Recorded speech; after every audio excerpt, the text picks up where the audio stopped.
Welcome, everyone. My name is Sarah. I'm 20 years old and interning in the Public Affairs and Communication Department at CPP Investments. I'm a member of the cohort known as Gen Z. From changing expectations to shifting priorities, my generation is actively reshaping our approach to work. And to discuss this, we've brought together Gen Z interns to share their views on career, work-life balance, and more. We welcome Joanna. Thank you so much, Joanna, for being with us today. Thank you for having me. So, hi, I'm Joanna, and I'm a 19-year-old intern in total fund management. Thank you, Joanna. And we also welcome Brett. Thank you so much, Brett, for joining our conversation today. Hi, Sarah. Thanks for having me. I'm 21 years old. I'm a tech and data intern, and I'm super excited for our discussion today. Thanks, Brett. So, to start off, I'm going to ask you both, what are the three things that matter most to you in a job?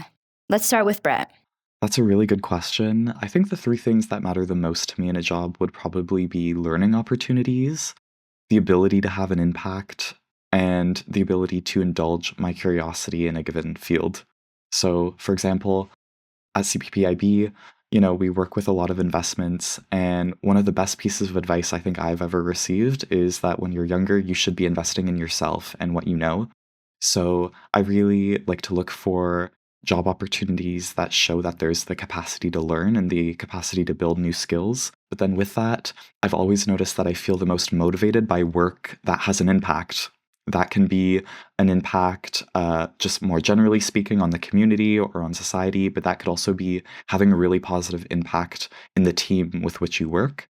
And then I'm also, I would say, a pretty curious person. So I really like to have some new experiences with new job opportunities, kind of get a better understanding of what I like and dislike so that I can go more towards careers that I enjoy in the future.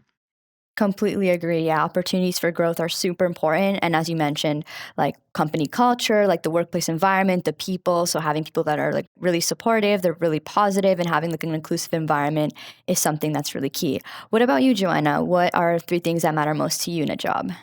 Yeah, I actually agree with a lot of items that Brett brought up. So, for example, one item I care about is having a dynamic and fast-paced environment. So, like Brett said, we're still young in our career. And so, as a result, I want to learn and experience as much as possible. I'm not 100% sure where exactly I want to go or what exactly I want to do. So, I think having a lot of experiences can give me more clarity.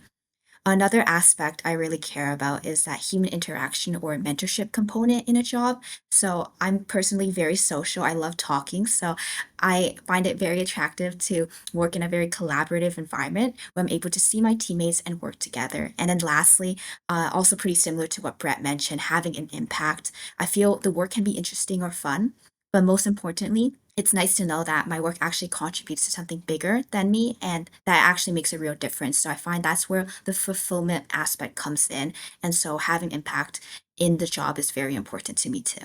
Absolutely agree. Self fulfillment is definitely a key component, and having people that recognize your work is also something that's super important. So, completely agree with both of you in all aspects. So, shifting gears a little bit, how do you think this differs from your parents or previous generations? What do you think they valued most in a job? Let's start with Joanna. Yeah, of course. So, in terms of how I think my values might differ from my parents, I would say a key one is first, I very value a dynamic and fast paced workplace. But I feel that my parents might value stability more because they're older than me and they already have a family. And so they may want to settle down and they don't want to move around as much. Compared to me, who I'm more open to traveling for work because I'm still young and I want to see the world. And also, I feel because I'm younger, I tend to have more energy. And so, stability is not the biggest priority for me right now. Instead, I want to look for experiences that give me exposure to many different experiences because there's so much I want to see in life. Yeah, completely agree. I think personally for me, like I value also, as you mentioned, opportunities for growth. Whereas my parents, specifically my mom, she values more like working close to where her job is. So like having a close location and also having a sense of fulfillment in her job, which is also something that I value. So in that regard, we both align. What about you, Brett? How do you think that differs from what your parents value, and what do they value most in a job? Yeah, it's interesting hearing both of your responses because I feel that, my values and my parents' values are different kind of on from different circumstances. Both of you kind of mentioned the idea of age contributing to differences in career values. Like you might want more stability when you're older, or you may want a more fast-paced environment when you're younger. I think with my parents, one thing that I've found is that they were probably a bit ahead of their time, because I think a lot of the values that we associate with Gen Z and their values in the workplace are pretty relevant to them. They both made some pretty lateral career moves early on in their career, I'm sure it took them a bit longer to get to where they are now, but they both love their jobs and love, looking back on their career prospects and how they've progressed through their careers.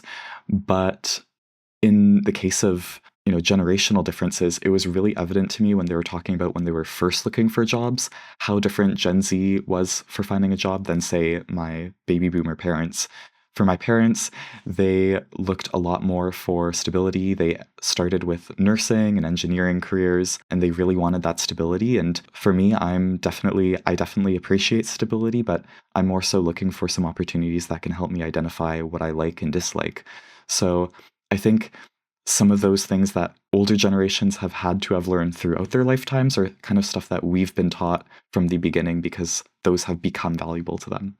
Talking a little bit about balance, flexibility, which are things that maybe our generation prioritizes more. What does a balanced workday look like for you? And maybe if you could describe it to us. And Brett, we'll just keep going on with you. I think that when it comes to a balanced workday, there's probably three key points that go into there. I really like to learn something during a nice, productive day. I like to be able to practice what I learned. That can be either what I learned that day or a little bit earlier. And I also like to be able to communicate some of my progress and hopefully make a contribution to the team that's more than just a deliverable. So in my current job right now, I'm working with a lot of software. I'm doing a lot of coding. Kind of an example of what that learning might look like would be a one-on-one talk with my mentor, where he walks me through a new technology or new software architecture on the team. And then for the rest of the day, we kind of get into that second point of practicing. I get to practice coding with that new technology, practice interacting with that software architecture. And then at the end of the day, I'd hopefully like to be able to give some sort of insight that's helpful to my team, whether that be fixing a bug and making sure it doesn't happen again in the future, whether that be, finding new best practices for dealing with a certain technology. All of those things really contribute to kind of a balanced work where you get to mix some kind of nuts and bolts, hands on the computer coding with some more interaction with your coworkers and communication. So for me, that's probably what a good balanced workday would look like for me. Absolutely. And I think it's really important to have that mix of interaction between, sit down, focus desk work and working more like in a collaborative team setting, like speaking one-on-one with your mentor, I think is also super important because you're able to gain insights, especially because I assume like, your mentor is already more progressed in their career. So you're able to like learn things that otherwise you probably wouldn't have done if you just like sit down on your computer the whole day. So definitely completely agree with your points. So, Brett, could you speak a little bit about workplace flexibility, flexible work hours, or remote options? How important is workplace flexibility to you and why? Yeah, it's interesting that you bring up workplace flexibility and flexible hours, remote work, because I think that a lot of Gen Z is kind of misrepresented in people's assumption about our preferences on this topic. I think that we generally associate Gen Z with wanting a lot of flexibility in their day, maybe a preference towards remote work. But for me personally, I enjoy the community that comes with in-person work. I find it's nice to be able to interact with somebody face to face, to know where they are in relation to you in an office. And in complete honesty, I don't mind working regularly scheduled hours or longer hours. I think what's most important there is just knowing that the work that those hours fill is meaningful. So I think my answer to that question is maybe a bit more reflective of the heterogeneity of our preferences as a generation. I'm sure there probably is a general trend towards, preferences towards more flexible work hours or more remote work, but I definitely think there's a lot of variability in how we would like to go about our workday. Those are really great points to make. I think I'm also someone who really enjoys in person and like being in office. Like I think it's really nice to be able to communicate with your team like in person, like face to face. I feel like you're able to facilitate like a quality of interaction and connection that maybe you otherwise wouldn't have in the screen. So I think in that way, maybe I have different views that are different from my generation. But I will say remote working and having more flexible work hours and adaptability are super important. And they can be especially helpful if you don't really live that close to the office, or like if you have something that comes up, for example, if you have like an appointment that you have to get to, and if your work is able to be like understanding and kind of adapt for those real world problems that sometimes occur in your daily life, I think that's really nice and it makes you feel really supported. So, moving on, just shifting gears, what does workplace diversity mean to you and why is that important? And Joanna, we'll start with you. Yeah, of course. So when I think of workplace diversity, I think a lot of diversity of experiences. So having people with different experiences and backgrounds. So this can mean maybe they grew up in a different country, maybe they went to a different school, maybe they went to a different program. So having these different life experiences and these different career paths, I feel give everyone a wider perspective on life. So this can be helpful in the workplace because having a diverse workforce means that there may be more insights that some other people wouldn't have seen otherwise. And also, I also found it very helpful also for my personal development. I really loved chatting, reaching out with different people and learning about their career journeys. I found it was very interesting how people had maybe not the non-traditional way of getting to their current situation, their current role. And I feel I can apply that to my own life. And so having a diverse range of advice and also perspectives is really important to workplace diversity. That's a really good point that you brought up, that like workplace diversity is about having different cultures, nationalities, but it's also about like having people from diverse range of skills and experiences and also from like different walks of life. So as you mentioned, people maybe that didn't really have a traditional career, maybe they started in tech and now they're in like some other career. So I think for me, it's super important. Workplace diversity for me is really important. It promotes more inclusion, helps bring a stronger team, and even helps with like creativity, because when you put together a bunch of different people that have different walks of life and different experiences, you're able to come up with like more ideas and more solutions for like problems day to day. What are the top 3 qualities that you value in an employer? Brett, let's start with you. The paramount quality that I would look for in an employer is someone who can understand the impact that our team is making or the impact that I would make within my work. So, as I mentioned earlier, impact can mean a lot of different things. For one, that could mean, a more societal impact or an impact on the community, but that can also mean the impact within a company. For example, I'm working on a project right now that's helping to speed up some people's workloads, and it's really been interesting to speak to other people on my team to the impact this will bring to the company, also to other people within the company on what kind of impact that will give in their day-to-day work. So seeing kind of that recognition towards the work that's being done is super important. I'd also say a really important quality is somebody who recognizes what I'm looking for in a job as being important. So understanding that, indulging in curiosity, opening up new learning experiences is something that's super important to building better employees, and somebody who can open up those opportunities. And lastly, I think one thing that's super important in an employer is somebody who understands how to cultivate an environment that is indicative towards collaboration, and somebody who knows how to pull people together to help solve a common goal. So I think those would probably be the top 3 qualities that I'd look for in an employer. Yeah, I can second that for sure. I think also having an employer who's like really honest and transparent is super important for me, because being able to have like a connection that's built on trust and mutual understanding is something that I really strongly value and really appreciate. I would also say like having someone that has really strong communication. So someone who's also really clear on like what their goals are and like what I need to do in my job, but also willing to listen and kind of support me throughout. Someone who wants like the best for you in your career, wants you to grow, and kind of listens to the feedback that you have, I think is really important. And lastly, someone who has appreciation and also recognition for the day-to-day work that you have, I think is super nice and really helps with career and self-fulfillment. But happy to hear your insights, Joanna, so I'll pass it on to you. What are the top 3 qualities you value in an employer? Yeah, I second a lot of what Sarah and Brett have said about the qualities they value in an employer. But particularly, I remember Brett mentioned having an employer that is supportive of your goals and professional development is something that also resonates with me. So, for example, at the start of my term, my manager asked me to draft up a list of my goals. And so she tried to cater my experiences and my work so that I can achieve these goals. And I found that it was really nice and supportive of her.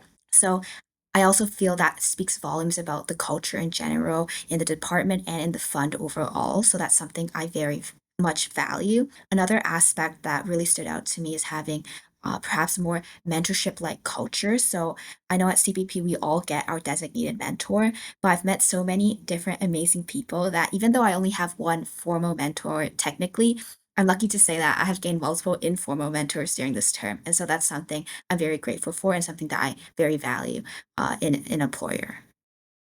Yeah, absolutely agree. I think having that mentorship aspect is super important and really key and makes you feel like more part of like the company culture and more honestly connected to everyone because they kind of can show you the ropes on how to do things. And it's really nice to have that support system. So I definitely second a lot of what you're saying. Let's move on to generational differences. So let's talk about female generational differences. Joanna, how do you think the work life of you or your female colleagues differs from one that other generations had, such as, for example, your mother?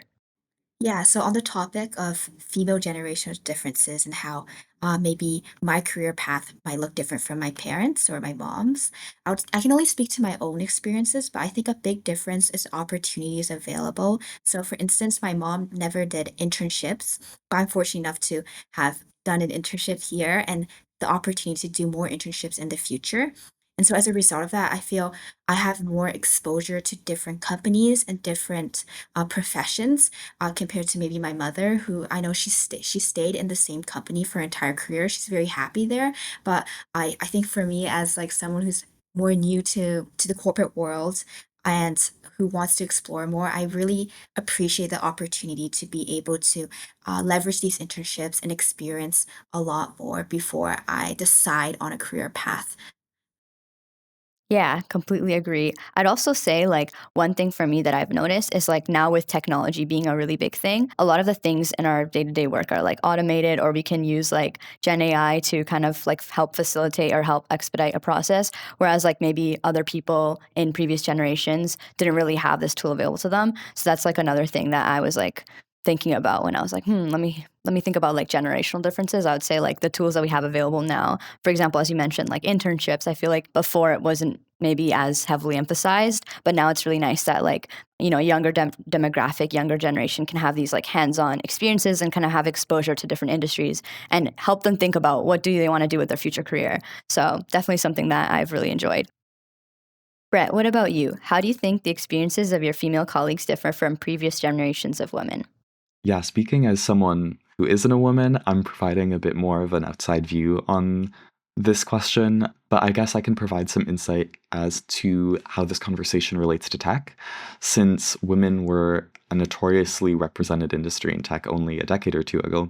One time I remember I was getting in touch with a project manager in tech for a company that, I was looking to work at, and I asked her why she decided to go into project management. She had an engineering background. It seemed like she was really passionate about a lot of the engineering work that was being done on the team that she was managing. So I was curious. And she mentioned that she initially started as a software engineer, but she just didn't feel there was really the space to thrive in that field as a woman.